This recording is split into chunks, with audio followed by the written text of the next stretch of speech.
Good evening. I love my criminals.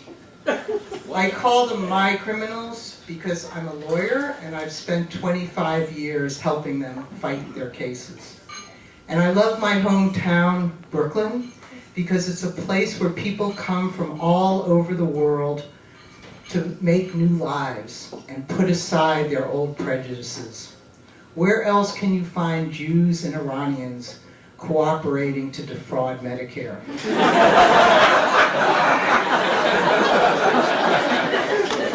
Or Afghanis teaming up with Russians to import heroin.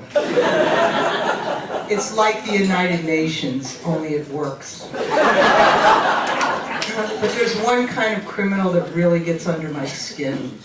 Criminals that find God in jail. You have a guy who puts a stocking over his face and robs a bank with a sawed-off shotgun, and then he says to me, "Miss Farber, Jesus sent you to me." Really? Did Jesus send the FBI to you also?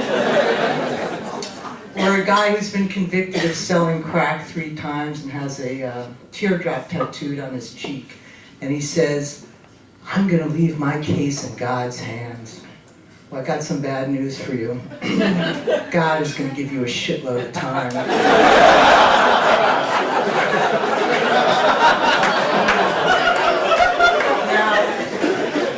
I love my Jewish clients, my Jewish criminals. They never tell me that Jesus sent me to them, unless they're found guilty.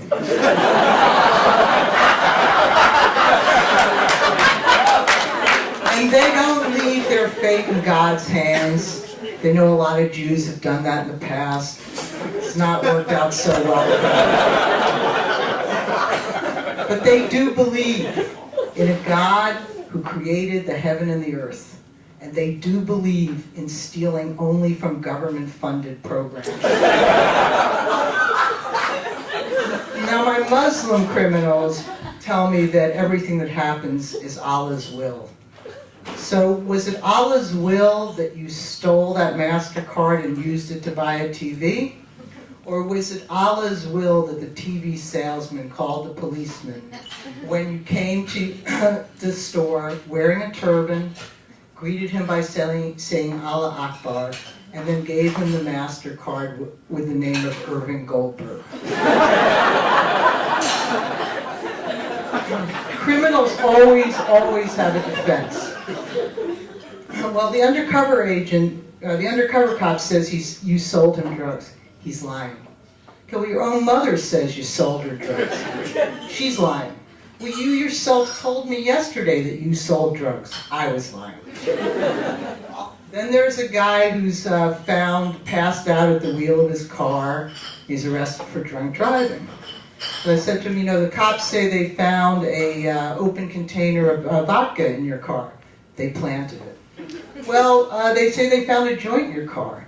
They planted that. Well, they said you were covered with vomit and had shit in your pants. They planted that. Well, okay, let's break that down. So,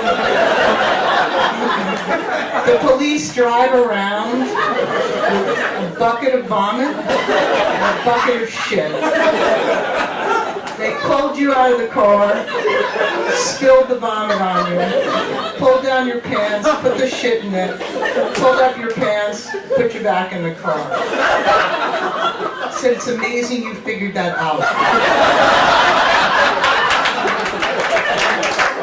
You are a brilliant lawyer.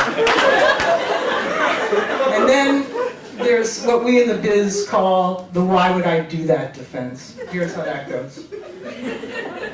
If I knew that the check was forged, why would I use my own ID to cash it?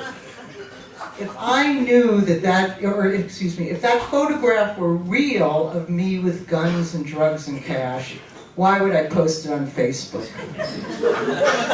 And if it were me that robbed that bank, why would I give the teller a demand note on the back of an envelope with my name and address? my answer to this is always the same, because you are a fucking moron.